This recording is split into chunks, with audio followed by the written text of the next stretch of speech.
Mr. Jurgen Meyer has a delay and we are still waiting.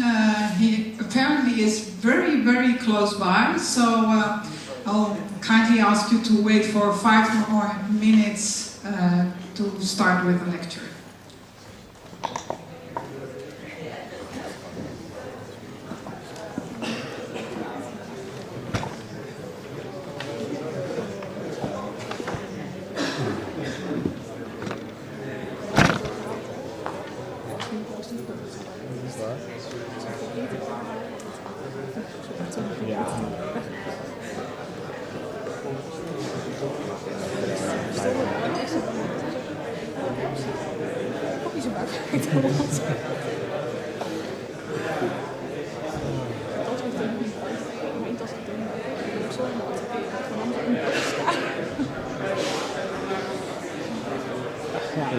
Maar het scheelt niet heel veel, hè?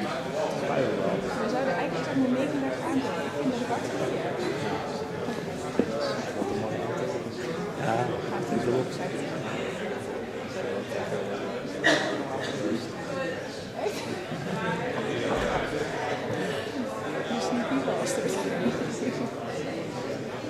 Oh, ja. So, again, welcome everybody and warm welcome to Jurgen Meyer H.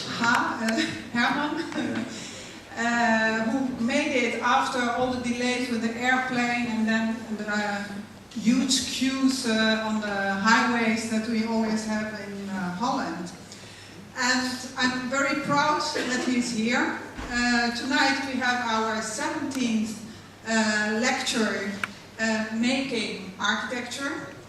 And, well, it's the first time that these are all the lectures that we had till now. We had 32, you are the 32nd speaker in our series, which has started in 2015. And it's organized by Anarchy, the study association Anarchy, together with my chair of Architectural Design and Engineering of our faculty. And what are these lectures about? The lectures are dealing with making architecture. So how do you translate a concept, an idea, an architectural principle into a tangible building? How do you make this translation? And well, let me shortly tell something about Jurgen Meyer. And, well, this was supposed to be before. And, well, Jurgen Meyer has an office in Berlin with 2 associates called Jurgen Meyer H. and Partner.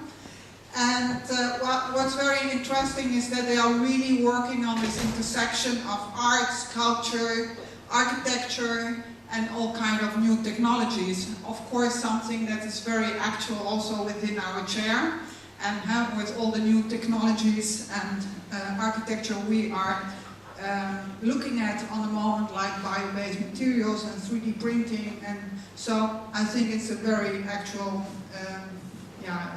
topic for us also here to have here you in the university. It's well, what's very special, the sculpturality of the buildings, where fluid forms are being tested out, where walls wrap over into floors, etc. And it's not just about architecture, but the projects are also dealing with social impacts, like for example the Metropole Parasol in Sevilla, which has really had a major change into that city. But also projects to be named, maybe you're going to tell, there were so many projects that I really can't record them all, varying from architectural projects to interiors, to objects, to installations, etc. Like Danfoss Universe in Denmark, the border checkpoint Sarpi in Georgia, more projects in Georgia, apparently you have some kind of relation with Georgia. Beautiful Duplicasa in Germany, and also 2 monographs. The last one from 2015, Could Shoot Wood, and then, well, I hope you will be telling more about all your projects during this lecture. Jurgen Meyer has studied Stuttgart, Cooper Union, Princeton University, and he received for his works many awards, among others also the Mies van der Rohe Award and the Holcim Award for the Parasol in Sevilla. Well, and his work has been published widely. And last but not least, we saw this on his website. So I would say to all students after this evening, there it sits, and maybe if you want to do an internship, then you should grab your chance now. Okay, so I would like to give the floor to Jort. And it works, you already have a thing? Yeah. Okay. Well, warm applause for Jurgen Meyer.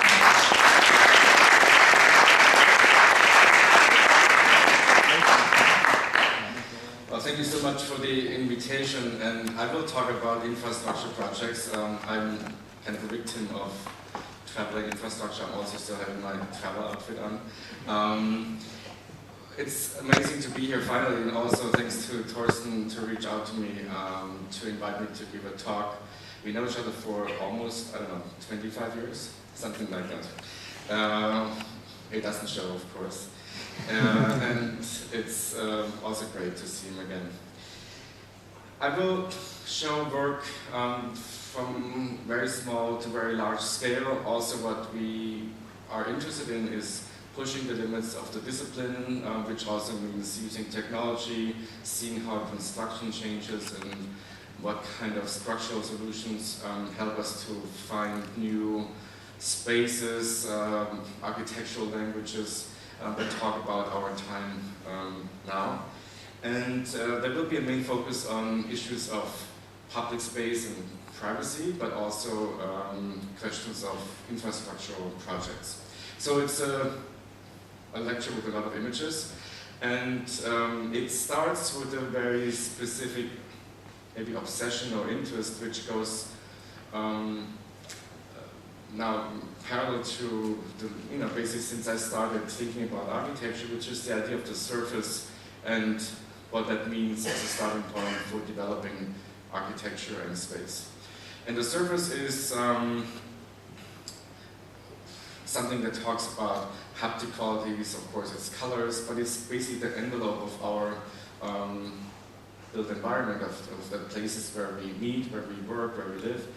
And we talk about the structure behind surfaces. We talk, of course, about issues that are time-based, so before and after traces that are left on surfaces, aging of and weathering of surfaces.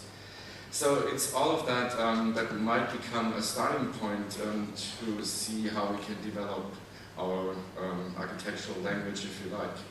But one aspect of the surfaces is something that I discovered about almost also maybe 25 years ago, and these are these patterns that you know from envelopes that you get every day, in your mail, or if you have PIN numbers from your bank, envelopes on the inside of envelopes, or multiple forms, mostly used for salary slips. And these patterns that you see on the cover are kind of a modern form of information camouflage. It's the separation layer that divides between a personal information inside or behind these patterns and a public neutralized surface on the front. And this was developed, and my research goes in all kinds of directions, and nobody really could help me to understand when these patterns were developed or where they come from. The oldest source I found, which was talking to Erik Spiekermann from Meta Design in Berlin. He's one of the great graphic designers and also involved in font development. He bought an archive from a printing house, Berthold, in the late 1980s because the printing house went bankrupt. So he bought all their archive. He bought old catalogs where they offered fonts, types. It was on the forefront of Hebrew writing, for example, and writing styles. And he told me he found catalogs in 1913 where they offered lead stamps that you could buy to print certain areas on multiple forms with this camouflage confusion of letters and numbers. So in a way it goes back to efficiency in the administration. For example, when you want to write a shipping slip and the invoice at the same time, you have, and those of you who still remember typewriters, there was a paper and a carbon paper and a paper and a carbon paper, and you could write original and copy at the same time. So it hits, with the hit onto the paper, it copies onto other layers. So in some parts you needed to pre-print this confusion of numbers and letters, so when, for example, the value of something that gets shipped needs to be written on the invoice, it shouldn't show up on the shipping slip because the person who delivers it doesn't need to know how expensive something was that you ordered. So it's an efficiency tool in administration, which then became, of course, a very clear device also for creating a barrier between personal information and a public image. And similar to building envelopes, who also deal with issues of transparency, of hiding, of exposure, of windows that allow you to address a building or that gives a certain personality to the building. Letters also usually have a clear opaque surface, and then there's this address window that allows you to actually look inside. So very similar issues about enveloping things, enveloping privacy, enveloping personal sensitive material. So here are some examples from prints that you get with your mail. This is a PIN number from a bank, or shipping slips of a courier. Inside of envelopes, so when you hold the envelope and get the light, you can't really read what's written on the letters. So all these kind of patterns became a source material, and in early steps we took, I have a collection of maybe 300 different prints on patterns by now. We took these patterns and enlarged them into an architectural scale, so they became somehow where the body relates to this graphic world of confusion. For example, this pattern here has names of cities, then also companies use their logo as a pattern inside of envelopes. This is all found patterns, we never designed one really. They go from very graphic, kind of Jasper Jones cross-hatchings to patterns that we then use, take them, enlarge them, and then start to modify them. So in one first installation, this is for the Berlin State Museum called Berlinische Galerie. We did an exhibition design or an installation that used these patterns, enlarged them, printed on a carpet, on a forward carpet, and it became somehow the scale of a person, and we were somehow involved or enmeshed in this pattern. Also, since it was carpet, it was easy also to use it in different ways. There were school classes coming, laying down. They were like trying to figure out where the numbers and letters are in these patterns. But maybe more importantly, and do I have a pointer here? I think this one maybe. Yeah. These cubes were maybe even more interesting than this beautiful large space that was quite impressive. These patterns that we collected, or that I'm collecting, are here then developed into a three-dimensional skeleton. One rule was that from one side, one elevation, the pattern has to be the one that was found. And then we use different techniques of making it three-dimensional to make it a space. So one would be an extrusion of that pattern into the depth. Then another one was two patterns running through each other and creating a skeleton. Another one was creating layers with the pattern and then trying to connect them at certain points. So all these were kind of little extracts from a larger pattern, an endless pattern basically. And then we use it by 3D modeling it, by scanning it, by interpreting it three-dimensionally into a larger field that has a certain depth. So this one here maybe is the easiest one that I can show, where this one is a selection of an endless pattern. You have a 7, you have a 5, you have a 9, a 0. And then once you turn around a little bit, this is actually the same model. This one is looking through it, a section and an elevation that is the original pattern. But then once you turn around, this is the same thing. So here you see it maybe a little closer. You can still see maybe here the 7 or the 0, but it becomes a three-dimensional number. So if you take this as a kind of in your background as a reading device, a filter to look at our spatial exploration, sometimes our projects are more three-dimensionally sculptural. Sometimes it's maybe just a surface that sort of simulates a depth. It's never really a pattern one-to-one that we translate into a building, but it's a reading device that you understand where our interest is and how we try to understand spatial explorations. This one here is an exhibition designed for Volkswagen Autostadt on mobility and sustainability, which is somehow a little bit schizophrenic now that we all know about the diesel scandal and what the companies are actually doing to make money.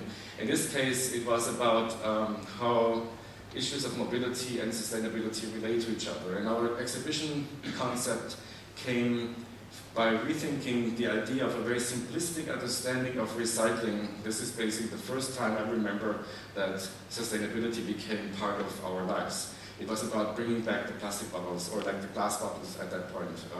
So we actually started to be part of a cycle, and understanding that this is way too simple to understand the complexities and the dead-end streets that defines our understanding of sustainability today.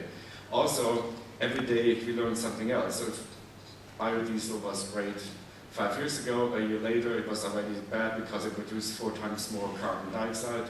Something that was good, in terms of a recycling cycle 3 years ago might have caused other issues that weren't really considered well. So it's a culture of uncertainty, and we all feel like we need to care about the future, but nobody knows really what's the right way to go, and it's every day that we have to rethink and readjust our consumption, our ways of moving around, our way of mobility and production to care about the future of our planet. So this is the translation of a diagram and a spatial translation of this uncertainty and this interconnectivity of dependencies in an exhibition space here. You can even call it somehow maybe a forest or a labyrinth, a green labyrinth that is embedded with all kinds of information inputs, and they were constantly updated. Even until today, sometimes we take parts out, or we are asked to replace certain parts of this and redesign it, but they all are connected to each other, so it's easy by removing some modules out of this system and reintroducing something else. So just some use of that space to wander through this forest of information. On a larger scale, we worked on a dining hall in Karlsruhe for the University of Karlsruhe, and this one was an earlier design, but similar thinking, just a larger scale. It is a skeleton that might be half of a forest or already a building. It's between the city and the larger forest behind the building. And it's a timber construction that was not our first choice. The competition solution we proposed was still concrete, but then cost issues in the budget forced us to rethink it, and therefore we became kind of innovative also in terms of new ways of finding structural solutions. And this is a laminated timber with a polyurethane coating. It also has the idea of, although it's a skeleton, the idea of enveloping the space by having the screen surface as a floor, as a wall, as a ceiling, and the same on the outside. So by having this continuous surface of the color, of course each surface has a different property, so it's the intelligence behind that color that is important as an architect to solve. The polyurethane on the floor has a different condition than the polyurethane on the facade, for example. Diffusion issues are different than the hardness of the surface.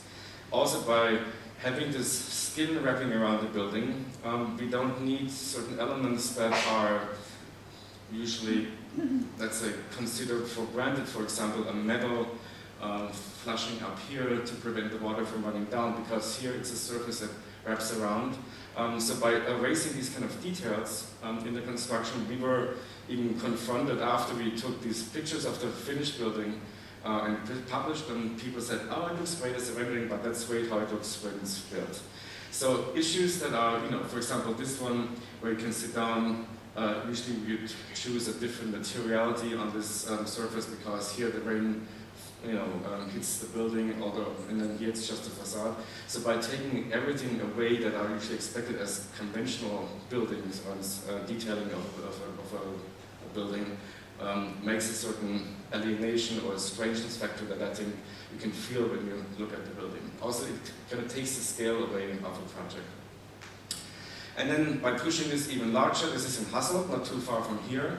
It's a courthouse that we won as a competition together with Arzaro Architects and Lenz Us Associates from Hasselt and Brussels. It's a competition that asks for a whole architectural development along the train tracks, which was the former cargo area in Hasselt, and West 8 did the master plan for it. They also built the parking garage, which is a 2-story parking garage here in the Slope Park for the train station. But all the buildings on top of this parking garage were part of the competition afterwards.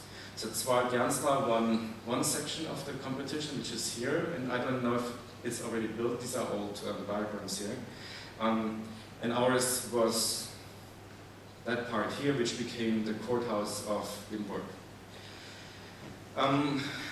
Also by looking into trees, into patterns, into structural solutions, what we found was quite interesting that Hasselt came from hazelnut trees. I guess you know that because it's your language, but for us it was quite a surprise to see that these 2 trees became the logo of the city, and also 2 already means there's a communication. They dance around each other, they already kind of talk to each other, and that's what the community stands for. It's about an exchange of ideas.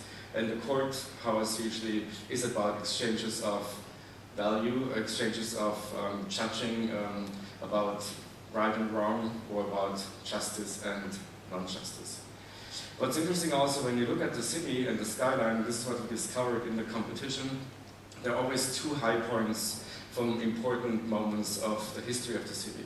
So you have 2 Gothic towers in the center, then you have 2 towers from the 1960s, I think, which was the town hall of Hasselt. And now the new one also asks for 2 high points. And also interesting enough, they all stand in the same direction, north, in the north-south matrix. I don't know if West 8 was aware of this, but we found out that they were always somehow related in the same, completely same direction in the city map. So you see the 2 towers here, the 2 towers here, and the 2 towers there. And ours was the first one that was built on top of this parking garage. And it has certain references to it, and I feel our buildings don't need to really claim one interpretation of what they mean, and what guides us to design something doesn't mean that this is the only way to look at a project. I like the ambivalence that there's a certain, let's say, strength and recognizability behind the projects. At the same time, it's not only meant to be one argument or one interpretation. I also like to see our buildings not so much as a solution to a site, but more as a question to what's possible on that site. And it also starts to think back or reflect back onto the context that then of course has to react, and also becomes kind of reconsidered with a statement like that. So I'm saying this because of course there were issues of these old let's say, trusses and steel constructions on the cargo area that was there before. You can look at it as maybe a reference to the forest, a tree that is in smaller villages always the center of the main square, which then becomes also the space where the community meets and does talk about justice or how the community should be organized and live. It's also timber on the facade all the way up from here to here. Not on these sides where the water hits it, but all this is also laminated timber on the facade. It also has lime, how do we call it? Like stronger glulam structures behind the facade. The inside is a concrete structure based on the grid of the parking garage here that was given by the West 8 project. So some images of that one. So you see it works from a very small, tiny scale, an art installation, even a small object, all the way up to a really big building with a high-rise part. And the thinking is always kind of similar. It's about rethinking certain conventions about structure, about materiality, about spatial experiences, and even about recognizability. And you see it here somehow embedded between the Atomium and other buildings. Public projects in Belgium. Another project that's on a former cargo area along a train track is in Düsseldorf. It's a university, FOM, it's a private university, the largest one in Germany, which offers MBAs that you take parallel to your office work life. They usually try to be closer to other universities because they are teaching and having their classes between 5 and 9 in the evenings. So if they need more space, they can actually also rent spaces in neighboring universities or other schools, which is back here. At the same time, the universities can take spaces from here if they need extra lecture halls, for example. So this building sits on a larger development, which was this cargo area called now Le Quartier on the north end. And this is the Düssel, which is the only part, I think, where you can still see, or actually see again, this small river that defines the name of Düsseldorf. It's kind of renaturalized at the very end of this quartier. This is where the building sits. It also mediates between two levels. You have the lower level, which is the new park, and you have the higher level, which is this bridge connecting Derendorf to Düsseldorf. And the building somehow plays with these different entry points into the building.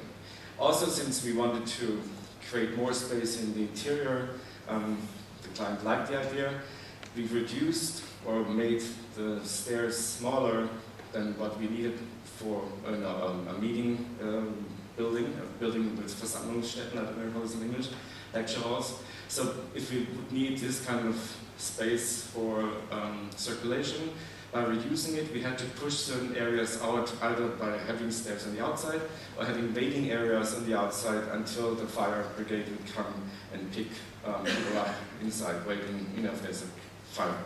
So we have the large rooms on the lower floors, and then it gets smaller towards the upper floors, and you see how this building then mediates between the bridge and the lower part, which is the park here, and then of course there's a huge parking garage here. In Berlin, we hardly need parking garages anymore. We don't need to prove that there is space for parking.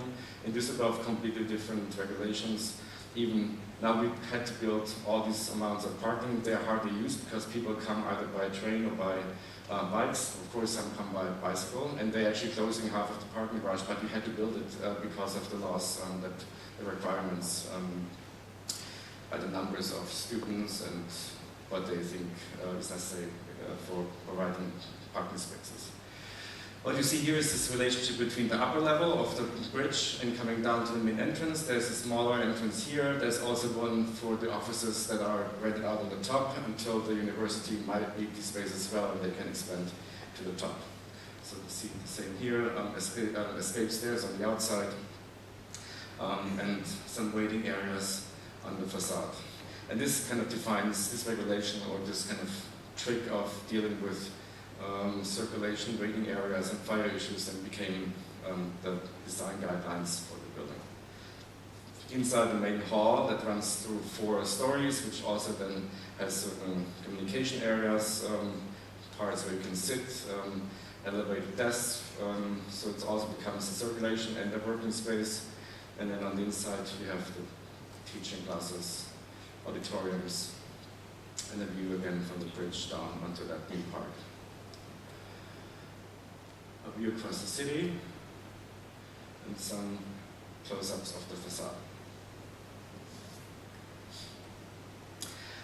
I give you a quick overview of what we're also working on right now. This is the same at the University, but a building in Berlin. We almost finished the working plan sets, but now it's on hold for a year because the client is growing so fast they have to restructure their organization. This one is basically the same size, but in a more urban context, and it will be built in infra-light concrete. So we have a 60 centimeter thick wall.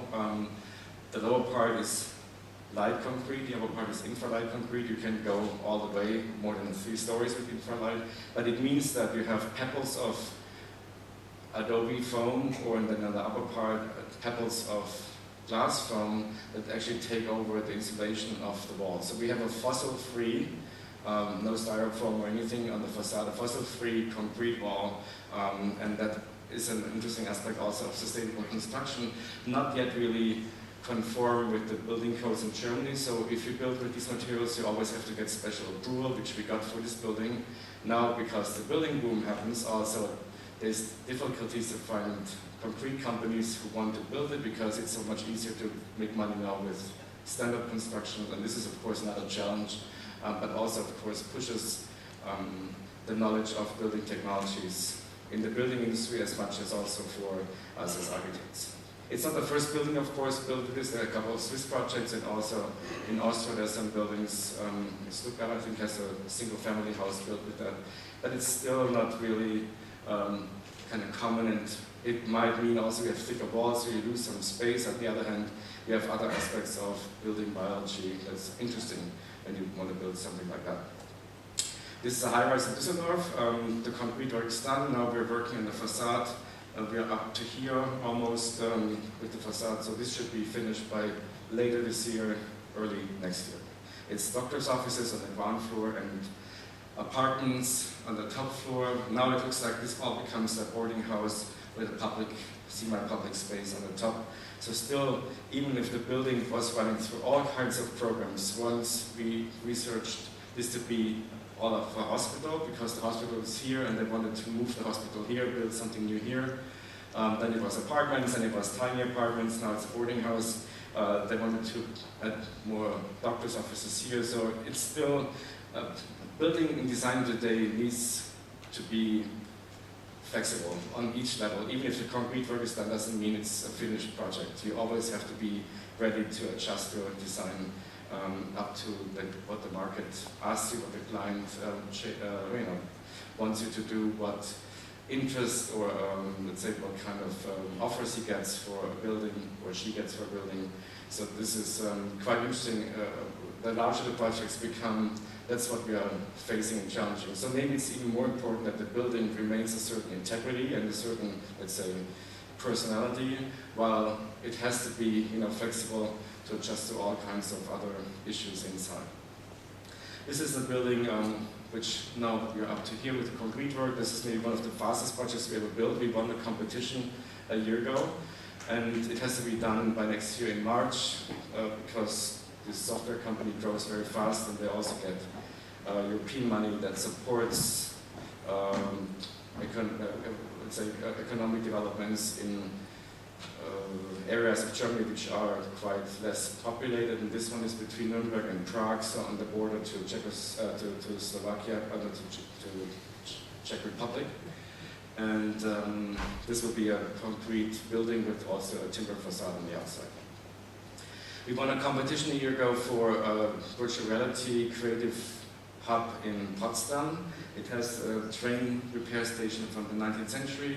It gets a new addition to it, and it's part of a network between the Babelsberg Film Studios, Hasse-Plattner Institute, which is a software-based university or software-financed university, and also the University of Potsdam. So very interesting, let's say, combination of an old train hall that becomes more of a vertical village with this more efficient shelving that runs across it.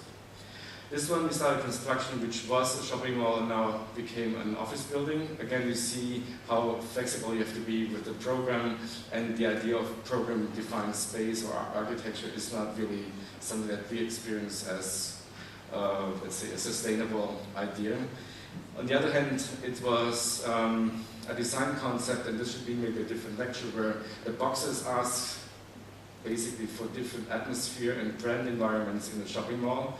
We had one surf wave and a skydiving tunnel inside and a hotel on top. So by translating this concept into an office, we came up with different office layouts where cluster working had similar ideas of, let's say, creating units, creating identifiable spaces within a larger floor plan, which we wouldn't have designed without doing this detour of a shopping mall coming to an office building. And this one is a small project, a gallery extension in Berlin. It's a 50s gas station with a new gallery building that came in the 90s for a collector and a gallerist. He lives here. This is his design space. Now he's want to move up here because that building came next to it. It's a firewall. So he will live up here. His George Brush collection comes in here, and this will become kind of a nice restaurant for very special cuisine. He is a great cook as well, and he wants to establish a small gourmet restaurant on his side as well. So it's becoming semi-public, and he had to move up to give that space on the ground for a larger audience. And then another project here is a train station in Freiburg. It's a tram station and a restaurant, and another tram station in Kiel. Interesting in terms of its binational importance. It's a train connection or a tram connection between Germany and France, and it's also called the Tijuana of Europe, because you have people buying food in Germany, living in France. We have this whole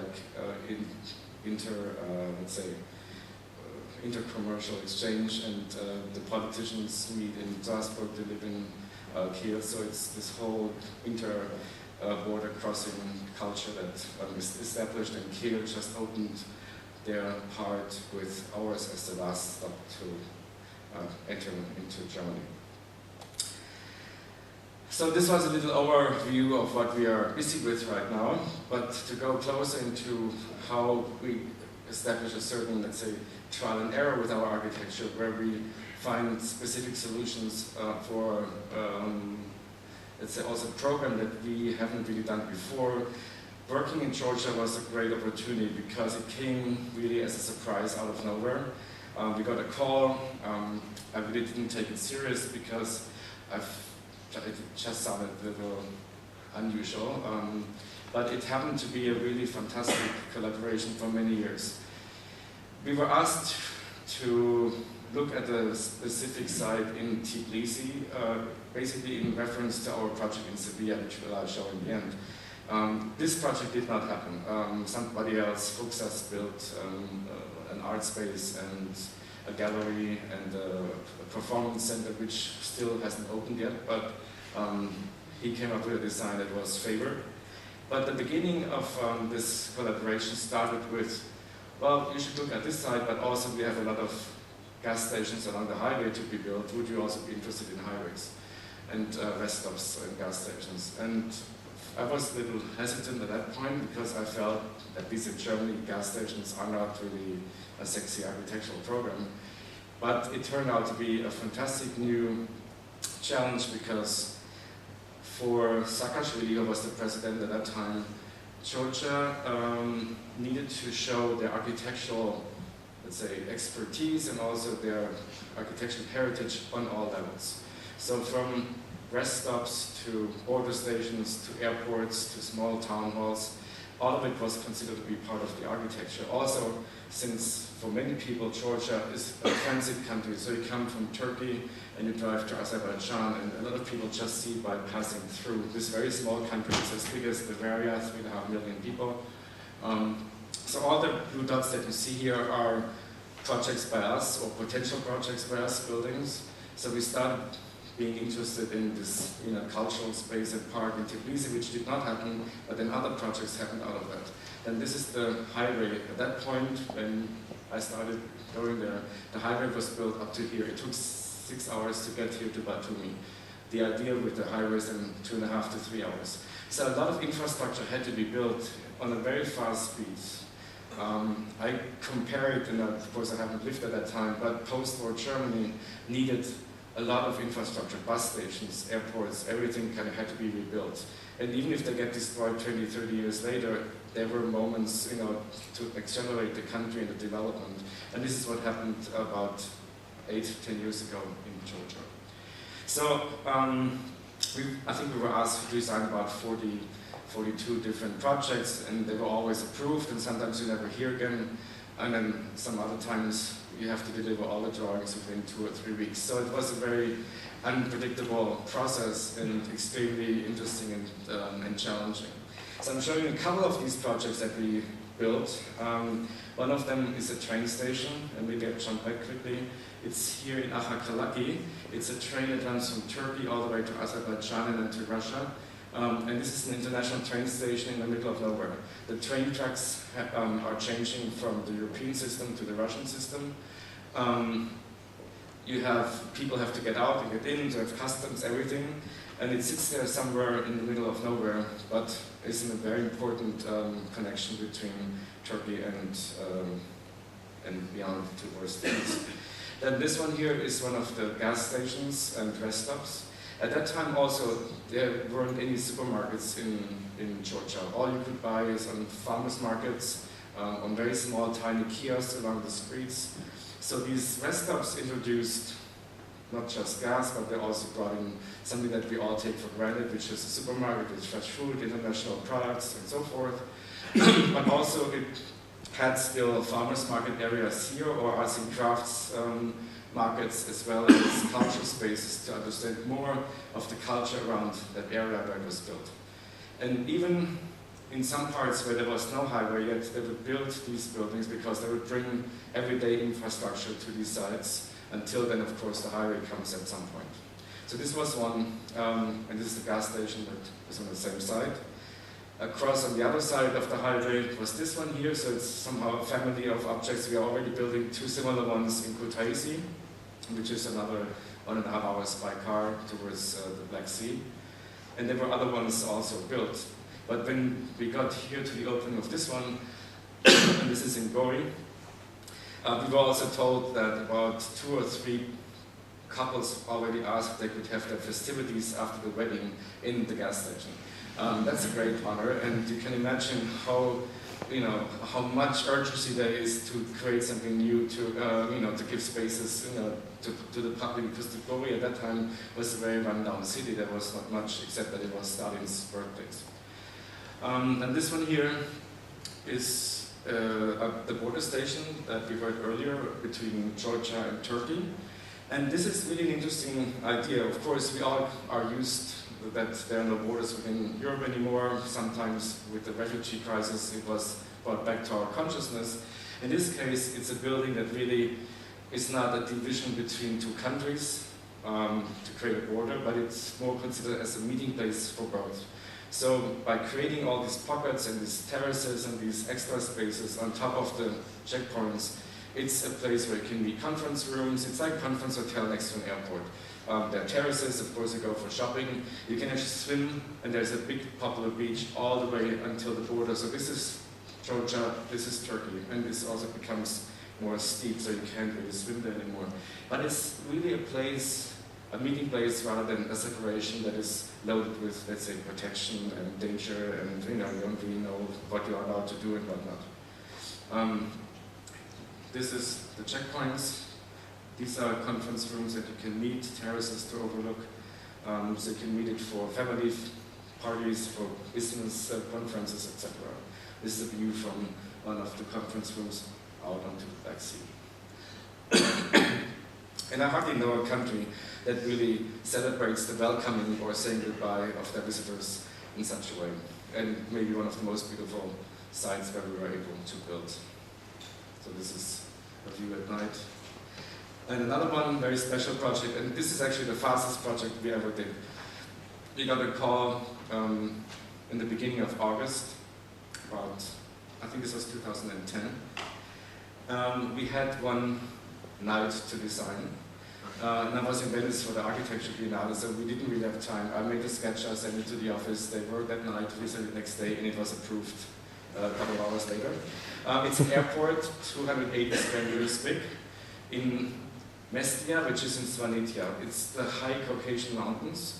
So when you go there by car, it takes about 9 hours to drive up the mountains. The road was very tiny, now it's a better road. Or you fly with the plane, and it's a propeller plane or a helicopter, and only if you have good weather you can get there, because there's this saddle up here and you're flying about 30 meters above ground, from one valley into the next one. And if there are clouds, you can't really fly. So you come in here, you land here, and this is the little tower and the airport. You have the old towers of Mestia here, which are these protection towers where people could actually feel safe while there was another tribe running through the valley to rob them, or they put their food up here as a storage space. So it's a World Heritage Site that you see that back here, and of course the tower here kind of refers to that tower there. It's a very simple design. It has three axes. One is the tower, one is the part before security, one is the part after security, and that's it. So here, the little airport. Also a town hall that we built there, designed. This is how they like it at night. And the police station, also in Georgia, Mestia. Last project I want to show you of this kind of fantastic exchange dialogue that we did with Georgia. And at that time, we thought we were always kind of commissioned directly, but we found out that they asked a couple of architects for designs, and sometimes it was approved and we built it, sometimes it was approved and maybe others were also approved and built it, so it was a little bit intransparent, but towards the end of our involvement, we got calls from architects from Holland or from France who asked us, so we want this competition, you did this before, how do you do a contract and so forth, and I remember I was thinking, but these were our projects before, now it seems that they're competitions, and slowly, the country developed into a system, and also they had more time to really develop projects. When we were involved, it had to happen within 2-3 months, within like half a year. The border station was built in like 9 months. So it's an incredible speed that you cannot really compare to today again. So this is maybe the saddest story, at the same time also I think the most, let's say, hopeful one. It's a pier, a sculpture on a pier on the Black Sea, and Saakashvili had the idea, or his government, that Poti, which is the harbor right now, is too small, and the Black Sea is very flat on this part. This area is a little deeper, and they wanted to develop a new harbor for, of course, the economy in the Black Sea and in Georgia. And this pier would become kind of the starting point to mark the development of this new harbor with a city that, at that time, they talked about 500,000 people living in Lasica, which is this town here. And what you see is right now a very simple flat land, a swamp, and nothing happened because the government changed and the idea was given up. But what you see is still this hope for a future, this kind of dynamic. It's somehow, of course, also maybe romantic about the developments that can happen, but it still sits there, and if times changes, this might become again like the new anchor point for new development happening in Georgia. So some news of a very lonely public space, but maybe also a very beautiful place to go and just experience the sea and the stars. When we jump back to Germany, and this is also a project that tried to find a very specific solution for the history of a city and of a certain place, as much as trying to find an architectural language that represents the way how we look at that history with our means and our time. This is Karlsruhe for the 300-year anniversary a couple of years ago. We won a competition for a temporary pavilion, which sits behind the castle. Karlsruhe is famous for its master plan, and it's 300 years old, a little bit more now, like 302 years. And it's a Baroque master plan that is very much focused on the castle and the tower. And the whole city is part of this radial system, where of course the king can come somehow like through the city into all directions. And behind the castle you have this big forest. Also here the radial streets, so if there is a chase, they could easily see where the animals are running, and so they know where to go to chase them. Our building sits around here. The castle was burned in the Second World War. It's all reconstructed. It was a timber construction mostly before. Now it's solid and has an interior 50s architecture. But what happened is that we didn't really know how to place this building onto the park because it was all landmarked, or it was actually nature marked, so we couldn't do much of the foundations. We were allowed only to drill very specific holes to set the building onto the ground temporarily. And once they wanted to do the foundations, and they opened the earth, they found rubble that was 50 centimeters deep, all from the Second World War. So the whole park basically is covered with the rubble from the city, now underneath this beautiful English landscape park. So these were the images that we designed, and we wanted to create a different view onto the grid and the radial system by saying we don't have, let's say, a structure that is monofocal, facing the tower, but we wanted to have a grid that has different focal points, more of a democratic grid, in a kind of a shift of horizon lines and a shift of, let's say, focus points. So by taking a half circle or half sphere with like a grid, and by pushing it down, we were able to still keep the view of that of the tower of the castle, because that was an important visual guideline, so we had to make sure that the top was visible. And then we used timber structure that was recyclable afterwards to create this shifted grid. So inside we have a space for 600 people. You could walk up on terraces. There were some art installations on top here, and where it's overhanging, there's a stage so people sitting outside. Karlsruhe is a very easy city to have people using the park, because we have two universities on both sides of the park, and it's a very, let's say, comfortable climate. Students and also citizens like to hang out in the park, so that was easy to really bring them to the dance. In these, I think, 4 months, during the festivities, they had about 300 or 400 events going on in this place. A couple of them parallel, and of course a couple of them in one day. And then at the opening ceremony, the idea of this radial system that we also tried to reinterpret with our design, then was part of the festivities. We didn't know about it, but it was a nice coincidence that even like this rays of light were jumping, from the city out into the sky. And even later,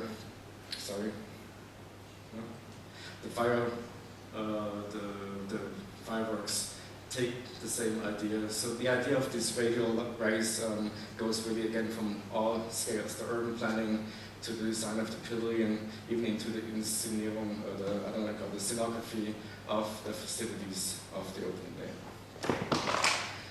Another kind of public space, or a different way of looking at placemaking, is a parking garage that we designed, or co-designed in Miami. Terry Riley invited us to be part of a team of 5 architects who were only working on the facade. So the structure behind is a very regular concrete structure. The ground floor will have some high-end fashion. The whole design district is about high-end fashion. Each brand has a little, let's say, store with designers, with architects designing them. It's a part of a city which was an industrial area, or let's say a cargo area with, just traffic and trucks and goods, offices a little bit. And Craig Robbins, who bought the whole land and transformed the site, really made it from a kind of a car commercial area into a pedestrian area that's now really becoming a destination. You like it or not, but it becomes something which has very good restaurants. There are 2 museums there. There are, of course, a lot of shopping facilities, and also cultural events they do in these squares and courtyards. Even the design Miami started to happen here.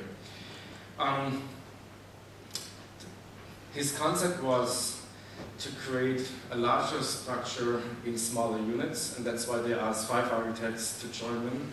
And his concept was the idea of the exquisite corpse. So one architect starts with the design of a facade, and the next one just gets somehow the edge of the design and continues, and then the third one comes. So we create this ambiguous, let's say, ambiguous figure, ambiguous design facade that wraps around. So it was quite an interesting experiment, how to negotiate between your neighbors. The system then was a little bit different. We all had to propose 3 different designs for a section, and then we were placed next to each other without, I think, by a random choice, and then we had to start to find ways either to connect or to have a clear cut between one and the other one. So the 5 architects involved are Berg AC, Amal, who is the dean at Columbia right now, and her husband. This is us. This one is Nicolas Buff, a French artist, and who now lives in Tokyo, so he works a lot with, let's say, cartoons, historic references, and manga aesthetics. This one here is the Clavel Architects aus Murcia and Miami, and this one here is by Terry Riley and Keenan Riley.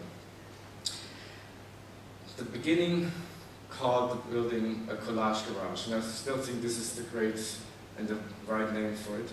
But since two museums came next to it, one is a public museum for contemporary art, the other one is a private museum, private collection, they called it a museum garage because it described more the idea of a destination and maybe tried to create a more valuable name to the building. But collage garage really, I think, catches the argument. So here you see our designs, how they are placed next to each other, and ours was referencing, let's say, maybe car lights and the organic qualities of, let's say, technical elements of a car. We also had to make sure that there's a certain percentage of air ventilation that runs through the building. But once we were placed next to each other, we started to rethink our design, and we realized that ours was somehow an inversion of the spatial qualities of what Work AC proposed. They have a skin, the cutouts, and they were quite strongly programmed. It doesn't really work in an everyday life, but as a concept it was interesting because wrapping around the building they had another, let's say they had about 1.5 meters of the facade, from the column to the edge, but we all had just 90 centimeters. So they had a little bit more space, so they created a little library here or a shelf where people could put in books. There's a little slide and a little kindergarten area and an auditorium up here. All elements that actually might give the impression or the imagination that you could use it and add a different kind of program to a parking garage than just parking. So there was an inversion of positive, negative that played with ours. And then on the other end, we see the Keenan-Riley scheme, which took these, let's say, security elements of construction sites on the street, this orange and white diagonally striped plastic elements and fences. And this was invented by somebody from Miami, so they refer to that one here. So we took this kind of graphic design and that spatial inversion into our concept here. So these were first studies, and then it became confused and overlaid with these stripes and patterns, and this is then how our design ended up on this corner. Some of them are lit up, so these are kind of light elements, while these ones are these fragments camouflaging the building or even the structure behind that building. And these are some views of the project. This is an artist, I forgot her name, but she painted this project here. This will be replaced every year, every 2 years, so it's a different artist then who comes in on that project here. And some last images that shows how we approached the design and how we dealt with the, let's say, the spatiality of this very flat skin that wraps around the building. This is Nicolas Biff. You can see some elements also dealing with infrastructure and mobility. For example, here the elephant, the Burke elephant with the obelisk, and some other elements that he used. Maybe the whole thing looks like a ghost ride when you go to a big fairground. Then Manuel Clavel, they took car bodies. These had to be recast, and the lights becoming the lights at night. And this is the barriers elements interpreted as a facade project here. I think this is a small video. Do we have the video running here? Or not? I mean, it's not important, but it could be nice to see the context.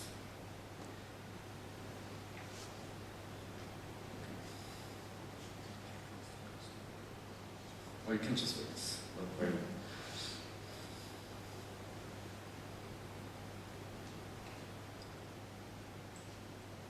This is still under construction. It opened last year in March, so we went through a couple of reiterations, cost savings and so forth, like the normal business. And then finally, it became a really important Instagram destination, of course. And an address, people know where it is, and it kind of creates really an anchor in the consciousness of what the design district is in Miami. Okay, I think that's it. Okay. One more public project, also in the States, before I show you more extensively the project in Sevilla. Also here, it's about finding something that's specific to the site, interpreting it, taking something found into a starting point to rethink what is possible and how to reread the space. This was a commission by the Times Square Arts Alliance.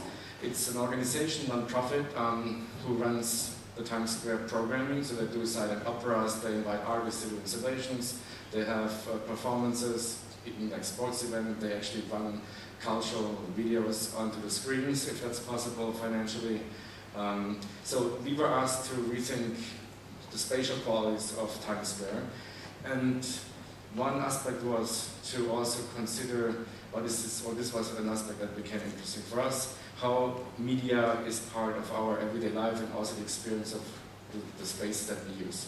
We wanted to create an element where, of course, you could show to everybody else that you have been there, you were in Times Square, but you would also find a different way to look at yourself. If you go to Times Square online, you have at least 20 webcams that you can log into, and they all look into different parts of Times Square. So basically, you're the most broadcasted person worldwide if you are in Times Square, depending on who looks at the website. So we wanted to create an app or some kind of system where we could go into these websites and look at ourselves by looking through the webcam onto ourselves lying on these seating elements. This was where we, simulated to place them, and of course each of these buildings have webcams looking down onto different parts of the Times Square part. The X comes from looking at the let's say the famous intersection of Broadway and 7th Avenue, but also has different references to the history. It sits next to the reclusion pavilion, so when you lay down and sleep there, it's maybe the safest place in the world where you can sleep, because there are at least 2-3 people standing there with machine guns protecting that building here. But if you want to become a member of the army, that's where you would go and talk to them. Also, it refers to the seedy history of 42nd Street and Times Square with all the sex movie theaters. And I remember when I studied in 92 to 94 in New York and Princeton, these movie theaters just started to close. There was a whole, let's say, reorganization of that area. And some artists did installations onto these awnings or on the doors. So Barbara Kruger did put some text on it, or Jenny Holt, so you had Dillos Video doing videos on the entrance doors and so forth. So it was already kind of considering the transformation of that culture, night culture that was there, to a different form of urban programming. So this is the XXX, that's how we call the project, XXX Times Square with Love, as a part where it is kind of a reference to the history with the little twink in your eyes, how it's about, again, bringing people together in a different way. You start to negotiate. Once you lie on them, you have to, discuss who can stretch out their legs, who can get in, who gets out. So it becomes a communication element from the very beginning. But you see, social media is always part of it. And it works for all kinds of age groups. These are the webcams that you can log into. And on this one here you see, for example, our elements. But we didn't find one that really goes on. We didn't have the technology or the budget to actually do this kind of connections. And also our XXX moves around all the time. So it's permanent, but they can move it depending on where they program the site with different activities. And these are the drawings that we proposed. A seating element, so you look up, you see the space Times Square in a different angle. You know that you're looking into other camera eyes, so this is how you look up, this is what looks down on you. We wanted to make this kind of an experiential, let's say, aspect of the work where you really know that you're part of a media-saturated environment. What we did do was create a Snapchat filter, which then also happened. These are some examples and tests that we did. Also some simulations, how we felt, you could still prove being on Times Square, XXX was part of your moment there. And the evening after it opened, and I drove home in the cab, there's always this little TV, so it already came on that channel in the taxi, and if Times Square is not the one who can make news and create kind of media awareness, then who else can do it? But also, 2 weeks later, it was in the New York Times when they talked about the whole area and the change of the real estate market. It was interesting that these seating elements really became, they're very small, they're 5 by 2 meters, but compared to the space, you hardly see them if you don't know that they're there. But it created a different form of attention to think about the history of Times Square, and if you're really exhausted by looking into what's available to you, you can still go there and hang out. And at night it's sometimes more busy than during the daytime, and very bright light. It's quite interesting how it works. Some images at night again, and also it made it into the 10 places that define New York City reimagined. So very small intervention, but a big, let's say, effect on how we look at the history and the certain spatial and media conditions of that place. So by all that, now we go to Seville, and you can imagine this is a different form of complexity in terms of reimagining bodies and public space in the 21st century. We won the competition in 2004, so this is already 14 years old thinking, basically. Constantly updated, of course, and it took a long time to build it, more than 7-8 years. The competition asked for, let's say, finding an architectural proposal for an empty site that was empty for the last 30 years. And I'll show you what was there before. It's in the middle of the medieval downtown of Seville. It's the largest medieval downtown in Europe. And basically until the 1950s, this is where the city borders were. And then only afterwards, the city spread. This is Tirana, this is also an old part. But this is the expo site here. So since 1992, when the expo was built, nothing really happened in terms of major development. All this one here is 50, so you know the new developments of the city are all here. But the downtown really is the magic of the city. And in the very center was the market. You have the lower part, this is looking towards south, the cathedral, the bullfight ring, the town hall. This is the old university where Carmen, you know, the old tobacco factory where Carmen Opera is located. This one here was a monastery before, then the monastery grew, so they took out more fabric, then the monastery was taken out, and the market was placed here to feed the whole city. Now, of course, the city grew a lot, and the market was still very small. At that time also, this was 1970s, there was so much old heritage, so nobody really cared about saving these old buildings. It got all destroyed, and then it was there, an empty hole for about 30-40 years. The proposal that we wanted to introduce to the city was a building rather than a square, because it was never really a square, it was always an institution. It was always a project that defined that place in the very heart of Seville. This was also where the Roman city was founded, so by actually digging out the ground, they found all these Roman ruins, mosaics, markets, fish tanks, oil lamps, I think 300 different oil lamps or something. But this construction started about in the I think 2000, no, when was that? Maybe in the late 1990s. Finally, the city decided that they should build a parking garage, the plaza should be flat, and there's a small market hall that comes back.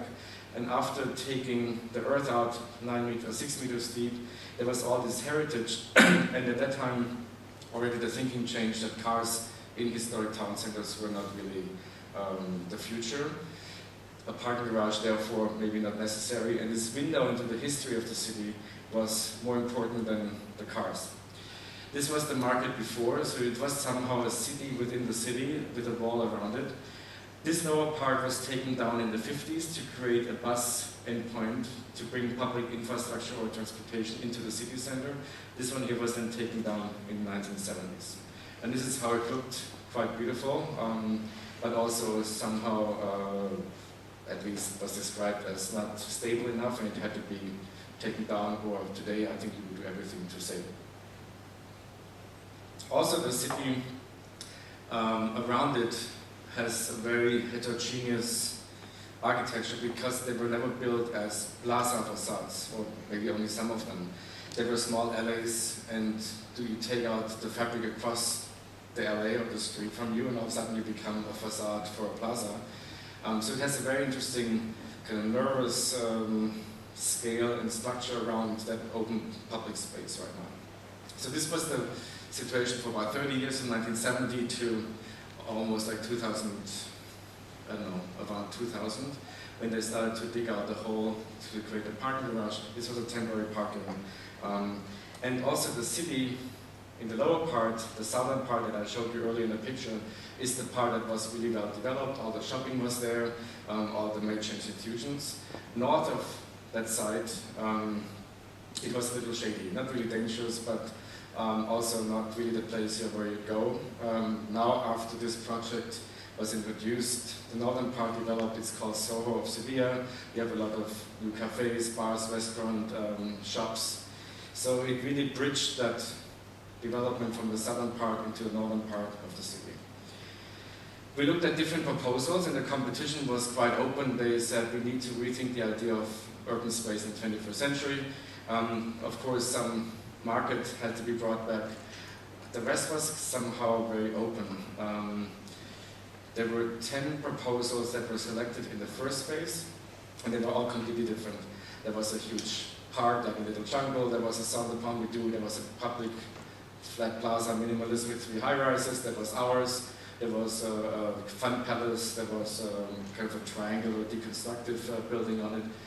And these were the 10 proposals, completely different, that were brought to the public. We had to talk to each other. We had to present our project to each other. We had to publicly present our projects. Everything was online.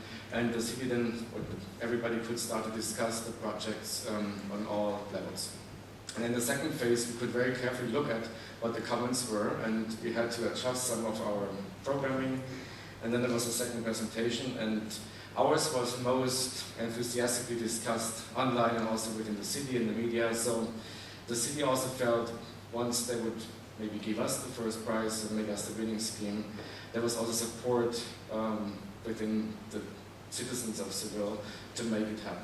If this would have been a proposal out of the blue in an anonymous competition, I think it would have never happened, because it needed that time to adjust it, to learn, as citizens, what are the possibilities, what are the potentials of that site, and also understand what the design thinking was behind the process. So I think the intelligence of this whole project happened before any architect came in. It was the system of the competition that helped to make architecture a public discourse, and also understand that the adventure of an architecture can, benefit, the city could benefit from understanding architecture as an adventure rather than a safe solution.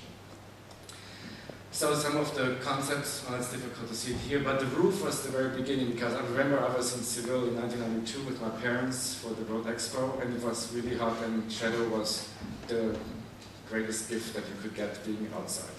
So creating a roof to create shadow was the first idea, and then we had to kind of layer all the different programs and covering the site with different, let's say, programmatic pockets onto that thing.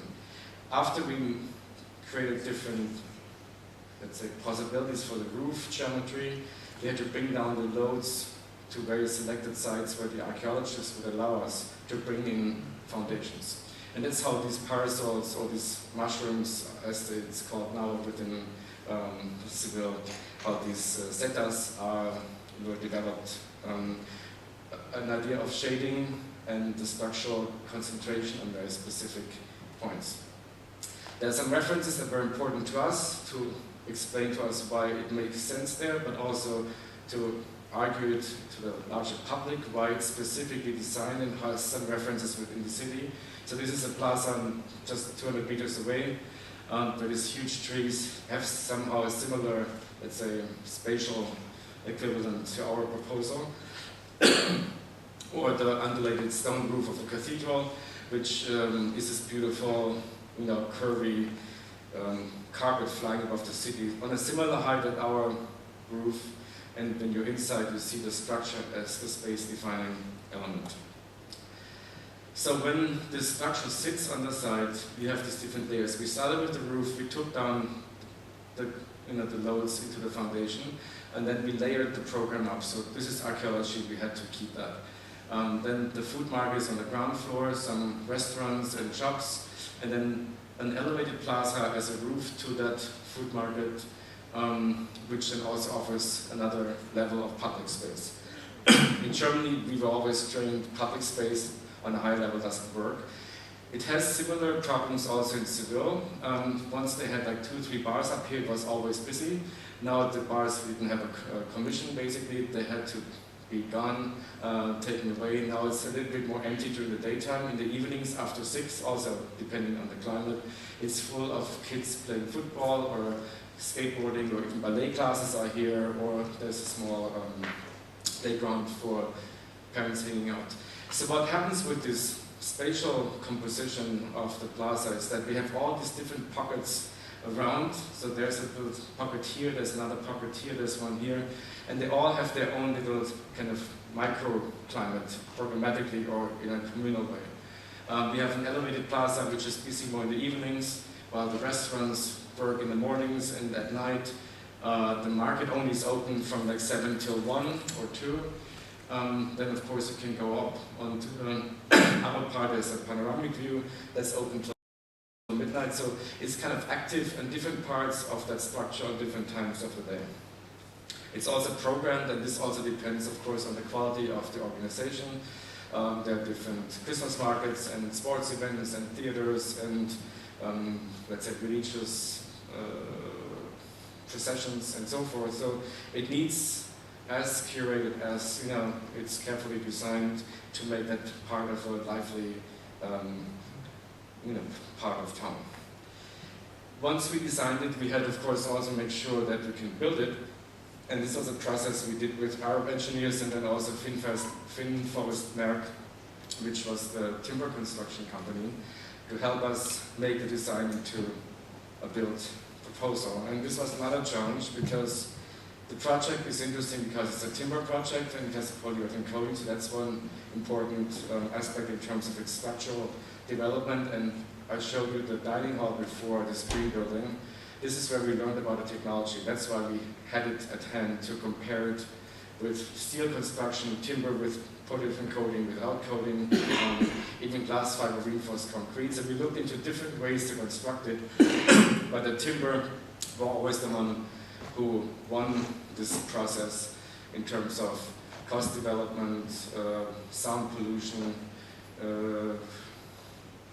heat and cooling down, extension and contraction, prefabrication qualities, everything basically. So it wasn't really that we wanted to have it as a concrete, as a timber building. It was something that was a very clear, very analytical development and process from the engineers, from the production companies, from the construction company who had the project as an overall project for them to build it. And the timber came from Finland. It was laminated in Munich. Also the steel joints were put there.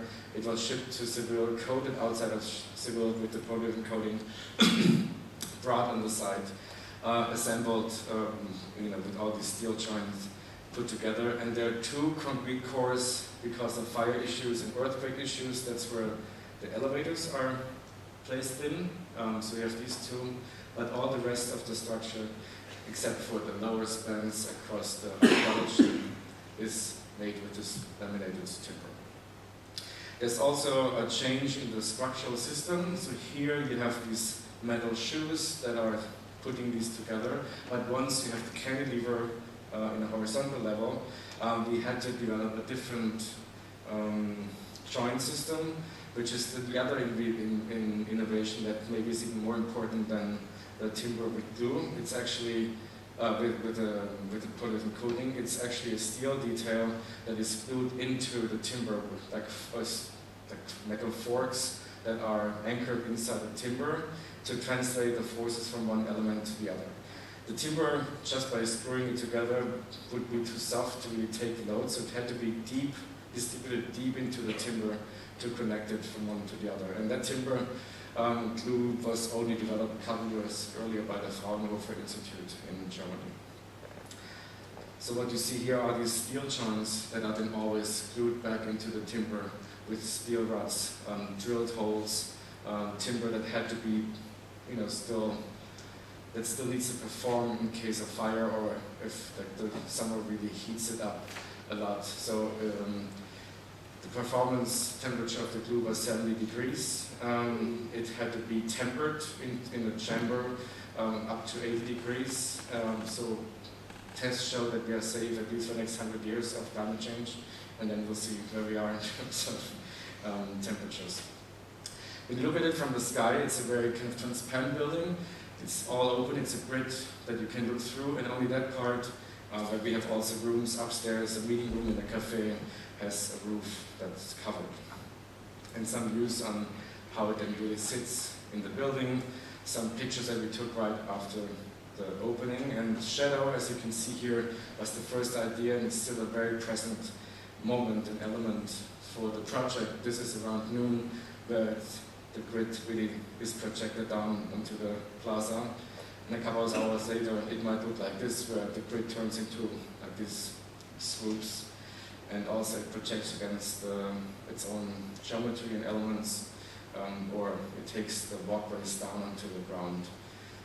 That really becomes, I think, a very interesting animated element of showing how the plaza constantly changes also in it's a temporal aspect.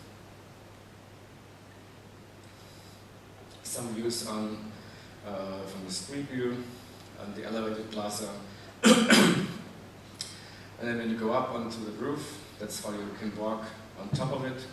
You see the whole city with the cathedral tower here, and all the way up to the horizon. And at night or in the evenings, that's what you see with all the towers of the city, the churches sticking out. When you're on other roof terraces, and the whole city is full of roof terraces, it's kind of the fifth facade, and they have pools, and hotels have their little bars up there. This is somehow the center of the city hovering above this very dense fabric of the city. But now I'll show you how it really arrived in the city. This is the city marketing when you come to the airport. That's how they welcome you with the project. Also, Semana Santa, which is the week before Easter. It's maybe the most important week in Seville. It's all these processions where they have these floats with religious figures, mostly Marias or Jesus Christ, carried through the city. It's very quiet, a lot of people watch it. There's a very specific music. You can hear the breath of 20 men carrying these very heavy floats through the city. Of course, the church hated our project in the beginning. They felt it was ruining the cultural heritage and the rituals of the church. But the year after it opened, it was already on the cover of their program, so it couldn't be so bad. They understood that it also helps for marketing Semana Santa. It also works for Christmas markets that happen there. Schools build it as a little crypt, so this is a schoolboy, and they build it with their school. And if you look closer, you see Maria and Joseph and the little Christ. This is what the floats look like. You have these very heavy structures carried by about up to 20 men with these figurines, wooden, painted figurines, where they walk across it along that street. These stairs work really well to look at these processions. So you see here, these are the floats, and they're carried very slowly, through the city. And every street has their other floats, and every church have their own floats and communities, and they work the whole year on repairing these figures and adding to it.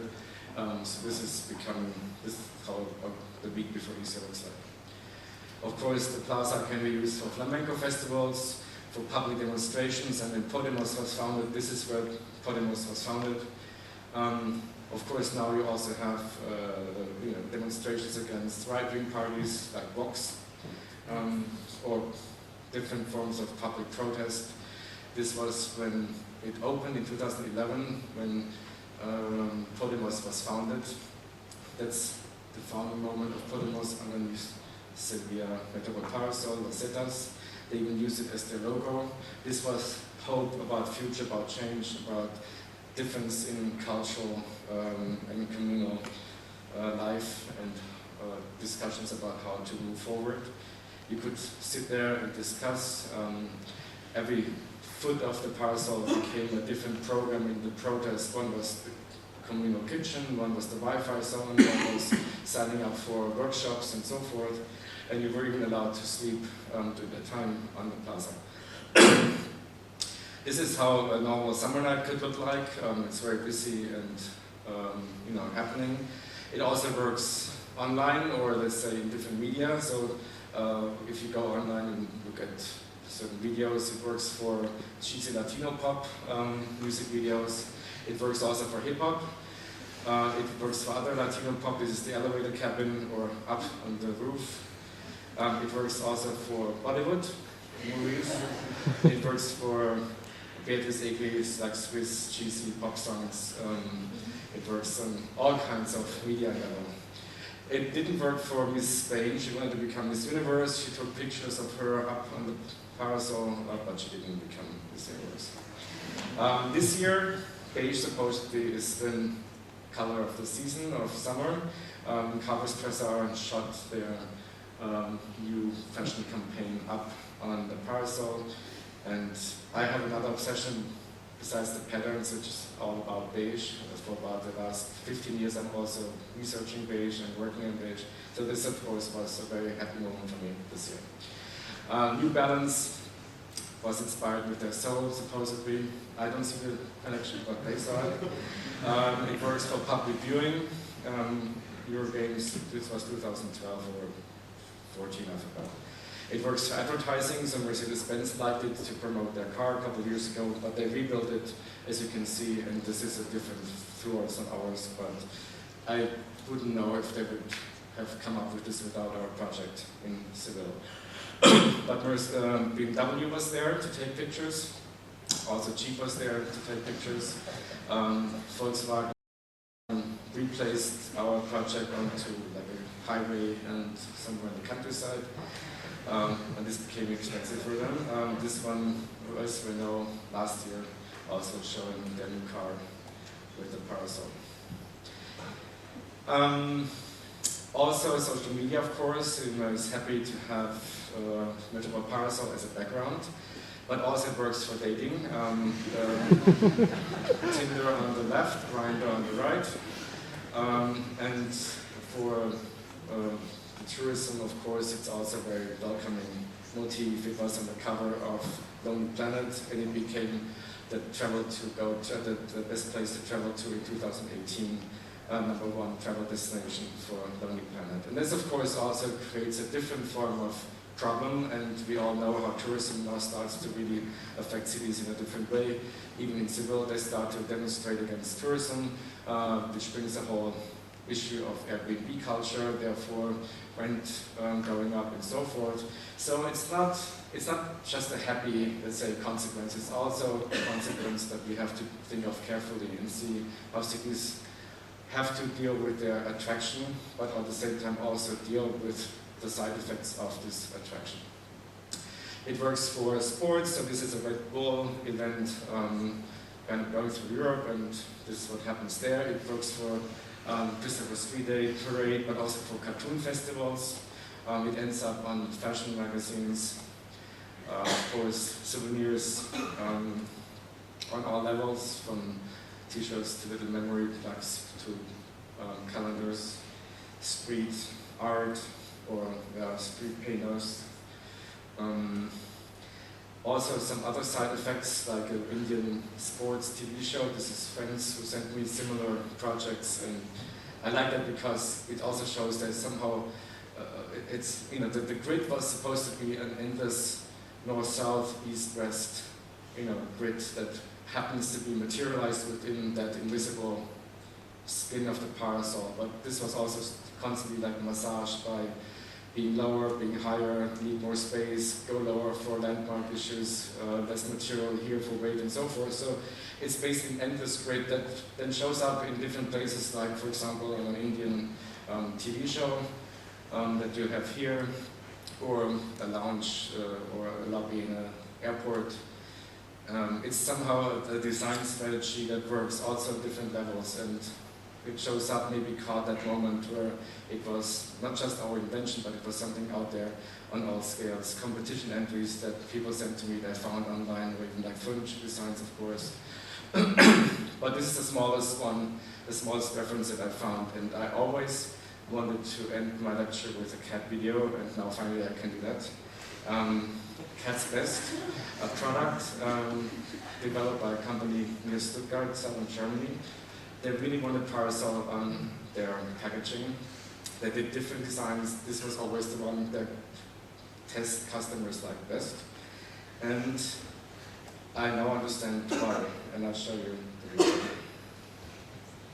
There's sound also. Do we have sound? How does it work? I need your help with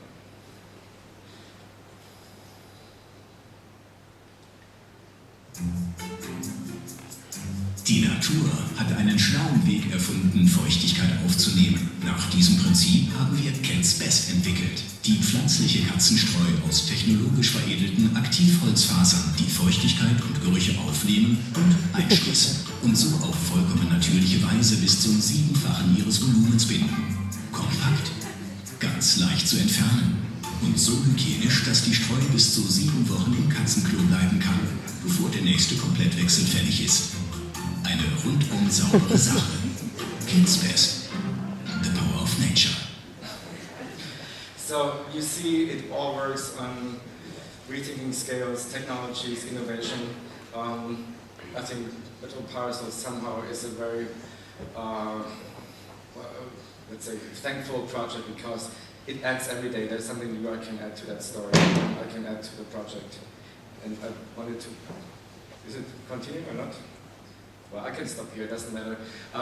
You see some images, there are other ones who take that pattern again back into data protection patterns. There are like a couple of them bring it back to the grid. But what I wanted to show with this lecture is it's a certain obsession, maybe a question that you have, something that you find strange, you don't know where it comes from. And by diving into it, you discover a whole universe and you make it yours and actually you develop projects out of that obsession. And that's what I can tell you as students, trust your own interests, trust your doubts, and make it into your work. Thanks so much.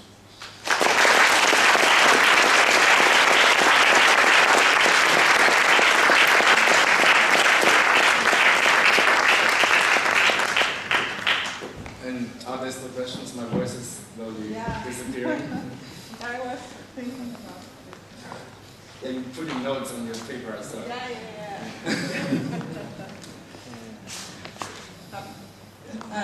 Well, thank you for this really wonderful lecture. We wanted to have a small discussion, opportunity also to ask some questions, but I was wondering also because you had such a long trip and you might be exhausted, do you want to have a short break? Or are you fine? We go on? Let's get over it. Let's get over it. Okay. Then we get the chairs. Oh, chair, we can do it standing. We can stand. Yeah, I can stand. Now, everyone, of course, later, but let me just kick off with some questions because I was kind of triggered by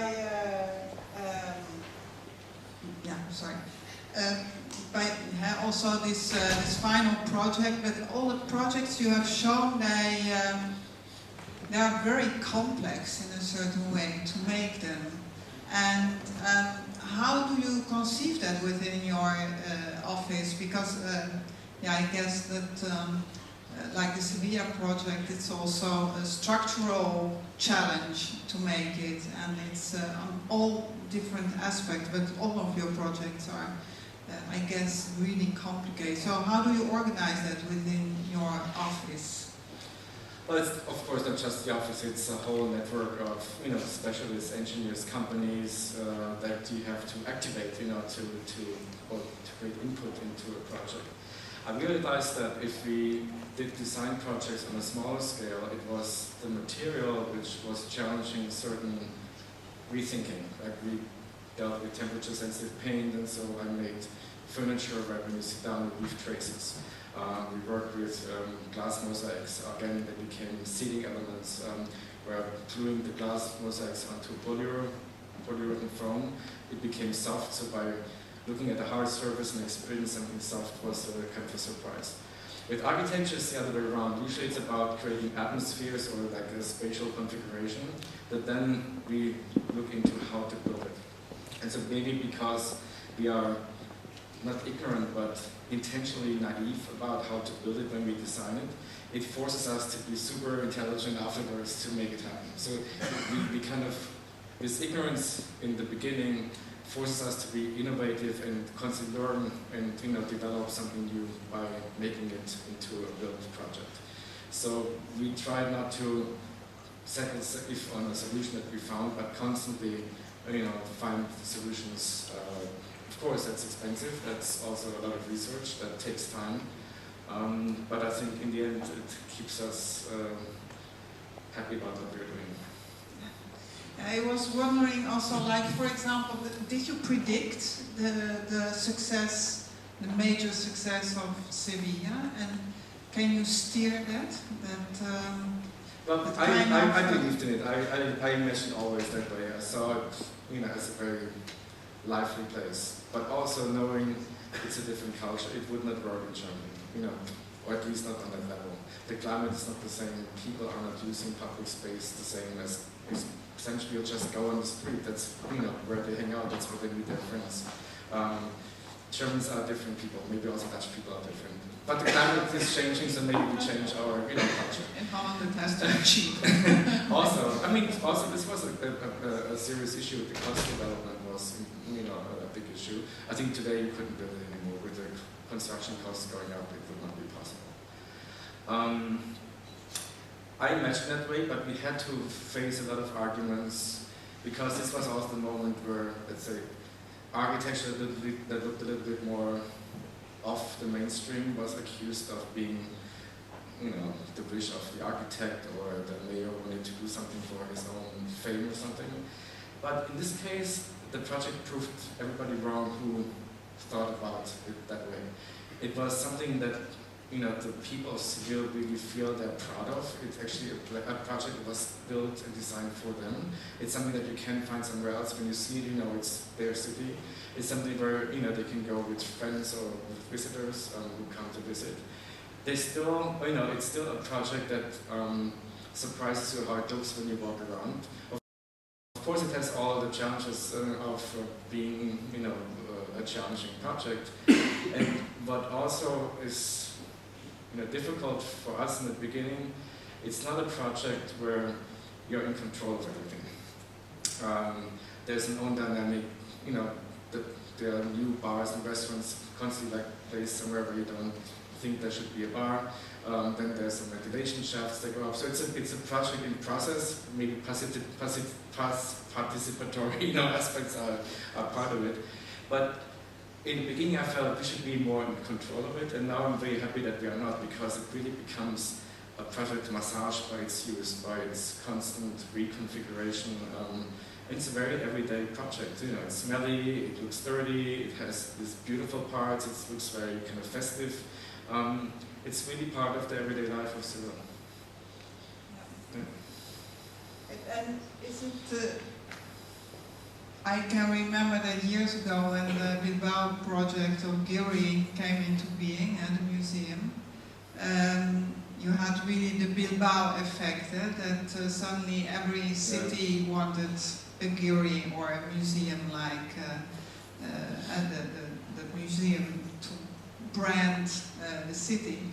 Do you experience that also, that it has a kind of effect of merchandising a city, that it's well, the city claims again in the beginning the argument was it was too expensive for the city, and 3 years later the economy, or let's say all the shops around, already made like 50% or even more more business, and of course the tourism also boomed since then. Maybe not just because of our project, but it's I'm sure it's also part of the success and the visibility of the city.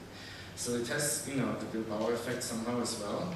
And the city was really in a difficult situation when you look at the northern part and how it was developed. That all changed. The value and let's say the public spaces in that part were also improved, and it has a certain attractiveness to it. But it's different to the museum in Bilbao, which of course had a completely different budget. It's an institution, you can go in there, for free. It's something that is an enclosed space. Here, it's really an open, democratic cathedral, if you like. It's open 24 hours. You can always enjoy it. Yeah, but I mean more that maybe cities everywhere now invite you, can't you build us such a thing for us too? Or They can call me, yeah. I'm going to Varna next week actually, which is a Bulgarian city on the Black Sea, and they have a similar problematic situation supposedly. I'm going there to give a talk about this project so they can maybe learn how to start a process for a competition or some selection process. It's an archaeological site. It was built in the 70s mall or something. It was taken down, the city bought the site back, and now they want to develop it into a cultural destination for, to revive the city center. So it will be, I'm looking forward to this discussion, also to add, to their discussion my experience from Ceylon. I have many more questions, but I would like first maybe to go to the audience. Are there questions?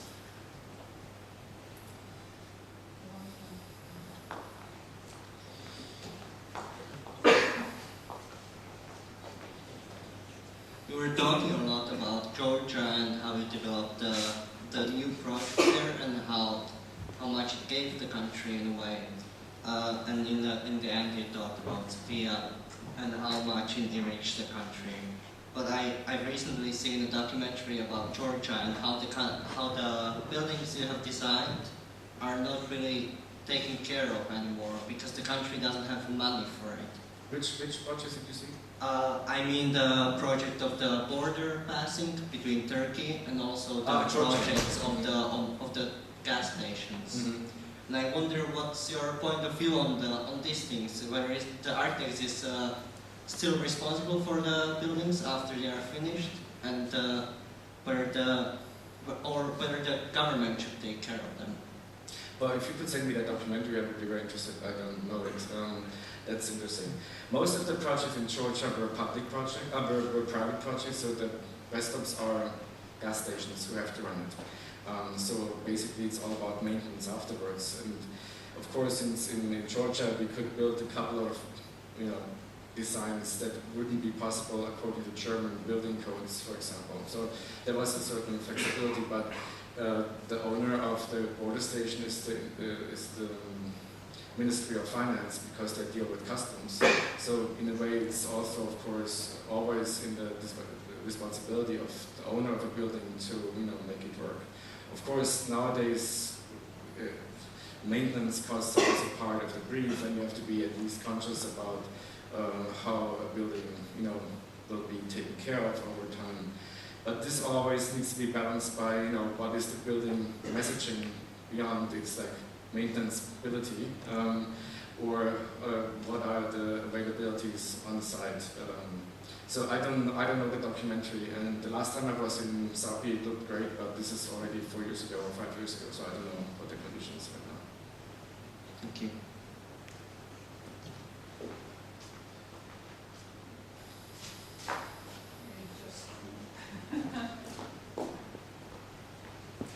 But also to add to that, since the government changed in Georgia, and I only heard about this, so I never read it, and I don't know if this is the real fact. But the new government also didn't want to celebrate too much what Saakashvili built before. So it's also maybe a political statement to not take care of projects that were establishing the success of what he did. So if I may, I will expand my question further. Yeah. That I wanted to ask whether it's morally responsible for the architect to design for a state that doesn't have the money for the building to sustain it. And I know that there is a multiple really nice buildings in Georgia that are beautiful from the architectural standpoint, but the country is not far enough to have the money to pay for their maintenance. Well, I think at that point, as an architect, you can only propose something. You're not forcing them to build it. There's always somebody who wants to build it, and I don't know what their financial situation is when they take on a project like this. So it's up to the client to decide which design they choose. I think at that point, Georgia had a very strong development, which then after the government changed dropped by I think 11%. I think now it's back up again. But it was a moment with a great dynamic as far as I understood. So I think the hope was there that these buildings are part of what is available financially to the country. But I don't know any details about how they are managed or how they are maintained. Okay.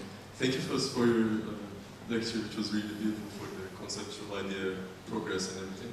And main questions not based on actually the big projects, but maybe about the more conceptual stuff. So the border project that you had between Georgia and Turkey.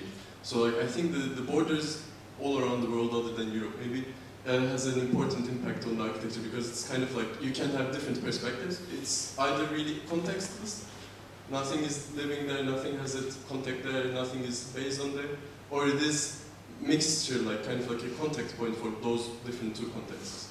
So what was your perspective about the project that you were encountering? What was your approach, or what is your point of perspective maybe about these projects, like these border projects, which are kind of like not a big deal in the world? But I actually it's a big deal. one border project, or which other one did you refer to? The one between Turkey and Georgia, like the one that's facing the sea, maybe. Well, the concept was, you know, if you consider a border as a line between two countries that divides it, you could loosen that line and create a kind of a tangle, you know, which creates pockets within that line, you know, little spaces. That's basically the idea that we had. You create a space between the two countries where they come together rather than a line that separates the two countries. That's why we have these terraces that have these undulations. The program doesn't come from me. It's actually the vision or the program from the client. They wanted to have conference rooms. It's also a business model, of course. They have shopping, you know, borders are always this custom-free destination. But at the same time, it has a beach, so it's part of the culture to actually use that space as a public space. So I think we just extended the idea of meeting there, which already was there with the beach and some of the shopping, into the building. But again, the program was not our intervention or our proposal. It was part of the vision of Georgia. So your intervention was kind of this relation between the sea and the different sides kind of coming together in a way with the architecture itself, with the perspectives and viewpoints kind of. In one sense, we wanted to create a place to meet rather than a place to separate. Nice, thank you.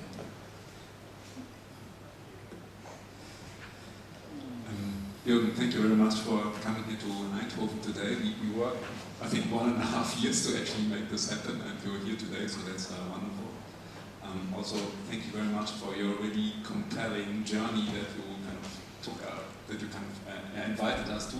We went from surfaces that went into walls and ceilings, and from different scales, from buildings to mushrooms and Instagram to Tinder and Grindr.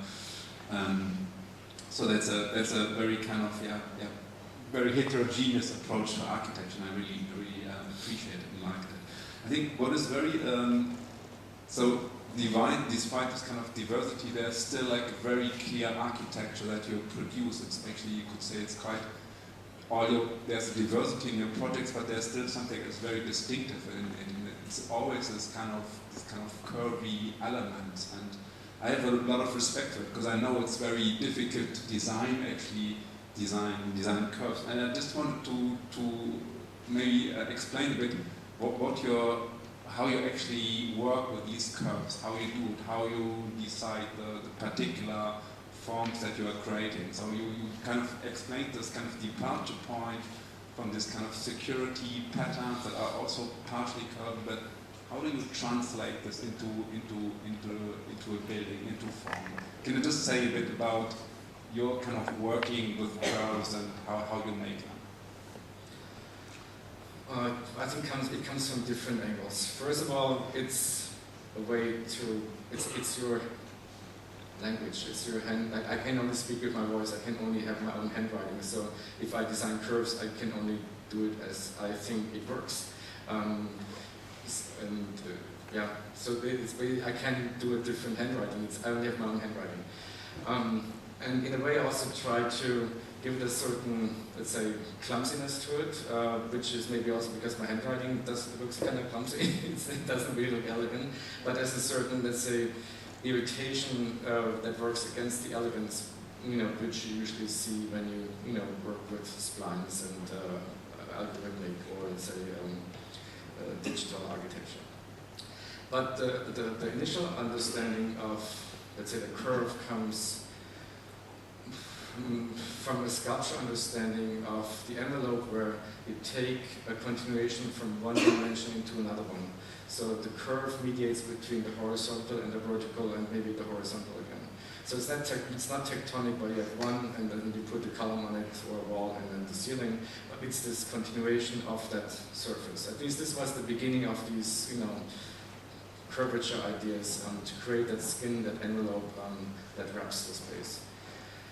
It actually, and in a way we try to sometimes not get away from the curves, because it comes with a lot of complicated detailing, and most of the problems, structural problems we created in our projects, or challenges, let's put it that way, came through the curves. So it's easier to design without the curves.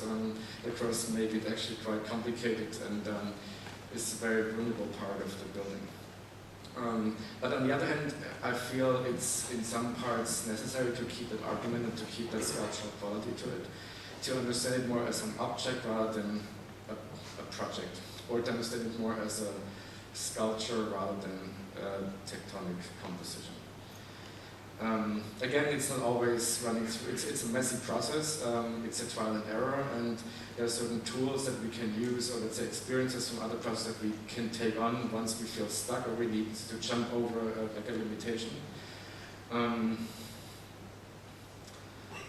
But I think the pattern and this, let's say, zooming out of the patterns in a larger scale, and the Xerox machine always makes this kind of strange, edges that looks straight in a small scale and become kind of a bumpy, line when you enlarge it.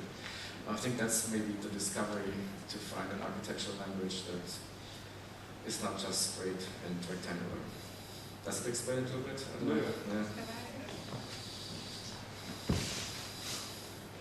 Maybe related to that, I have a question regarding the inside, because your designs are very sculptural, like this kind of eliminating oversized sculpture in the urban landscape. And how do you think about the inside of the building? Because finally doors are square, and program often at desks are square. So how do you translate that outside concept to the inside of your building? We have a couple of interior projects that I haven't shown now, and maybe they come more from the installation world, that we try to bring them into the projects. But somehow it turns out that the interior is less controllable, is less available to us than the exterior. Usually clients have their own interior designers, or they don't really care so much, and they want to be in control of their own, maybe more problematic parts. In public buildings, it's easier. Also, we have at least let's say the public parts, the entry, and maybe the circulation areas are still considered as part of the building, but once you enter into the work areas, there's a different world. Even apartments, it's difficult. So it's always a challenge, and not every project allows us really to go deep into the interior, but in most projects we can. But we see it as a continuation between the outside. Ideally, the landscape, the building envelope, and the interior somehow one fuses into the other one. There are also projects where we like to work with contrast, but normally, or let's say in general, I would say the building melts into the outside, into the country, or not the countryside, into the landscaping, but also the interior reflects that on an interior scale. But sometimes more successful, sometimes less successful. Always. Yeah, because you started off your lecture with saying, regarding to sustainability, it was intriguing, was the first thing I wrote down. Something that is good turns bad, and we have to constantly rethink. So how does that phrase, yeah, I think it's quite true and also quite, well, pushing us to think further. So how do you work with that uncertainty within your work? It's like accepting coming to here to lecture, flying here for a talk that takes a plane to fly to Amsterdam and then take a car to come here. It's not really a sustainable way to communicate. At the same time, maybe there are ideas that translate into something that has a different side effect, that brings certain ideas. So every day, we have to question, if it's in proportion to what we think is right or wrong. Or if, I don't know, that exists, right or wrong, I don't know. Do you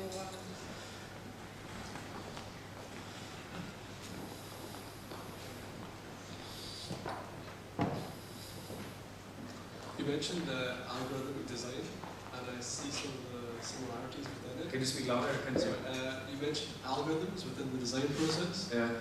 How big a part does that play within the aesthetics of the design and the design itself? Well, we are not really designing in a parametric way. It happens that elements of our buildings need, grasshopper and algorithmic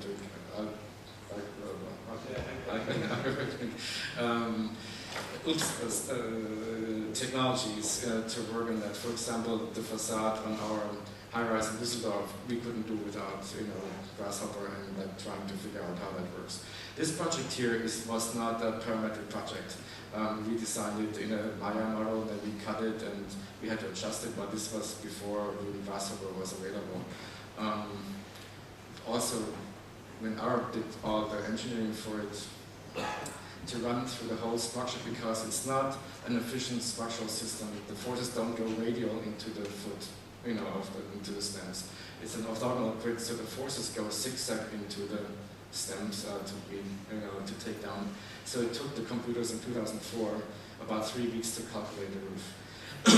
And if they forgot to put the direction of the timber fibers into the right direction, they had to do it another 3 weeks.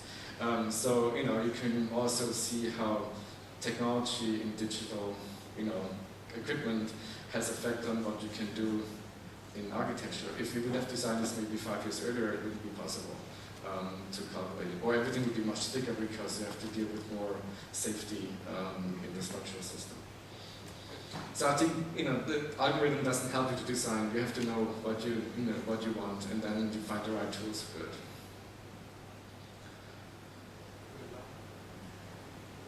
One more question? One more question.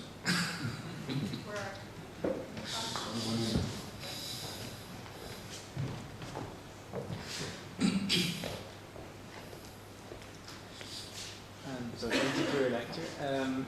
You've talked about several buildings where coatings were also put on the buildings, and I think that changes the outlook of some of the materials you use. Even in one case where there was a timber building, we saw no timber.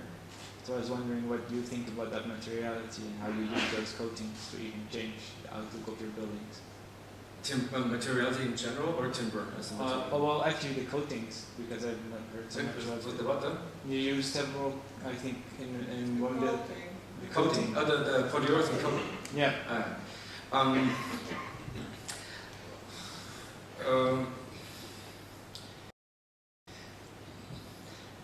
I'm not focused on specific materials just for the material itself. It has to have a certain, let's say, effect and efficiency, or let's say a certain quality that is interesting. With the dining hall, the coating on the timber was interesting because of saving cost. At the same time also to create a certain abstraction of the design, so it still looks more like an object rather than a building, because it can get rid of a lot of detail. In the Seville project, it was also cost issues, but also the coating saved a lot of material. When you have the timber, that is a structural timber, usually you have 2 centimeters of timber on top of the structural timber for weather protection, which means you have much more timber weight and timber material for this thing. If you have the polyurethane coating, you can use the whole timber as a structural element, so it becomes thinner, less material, less weight, less foundation, and so forth. So it has a certain, effect on the whole project. Also what you can't really see now in this image, but there's a lot of fine-tuning in the structure. It's not just the same thickness that runs in every direction. Because of the forces that are actually very, let's say, unpredictable how they run through the structure, sometimes, and you see it here you hardly have, like kind of a structural load, but here it jumps from 7 centimeters to 35 centimeters. And then it might jump back into like 7 centimeters or 14 centimeters. So even these lines that run through constantly changing their thickness, you can see it here quite thin. All of a sudden here it jumps into 35 centimeters because there's some force running through that element and then up again. So it's actually quite interesting if you dive into the structural solution of that. So you can imagine if you always add another 2 centimeters on both sides, that has a lot of effects again on the cost, the structure, the foundations and so forth.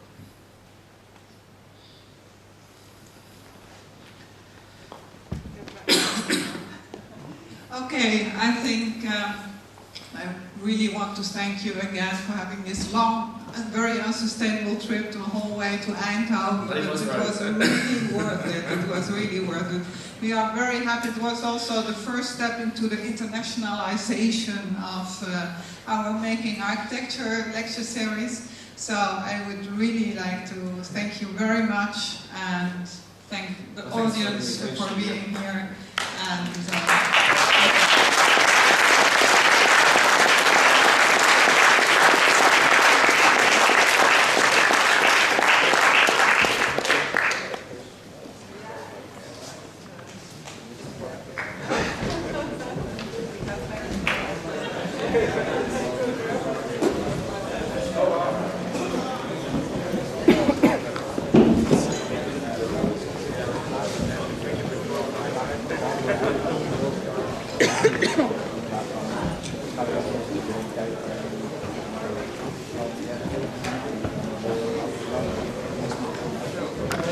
Thank you.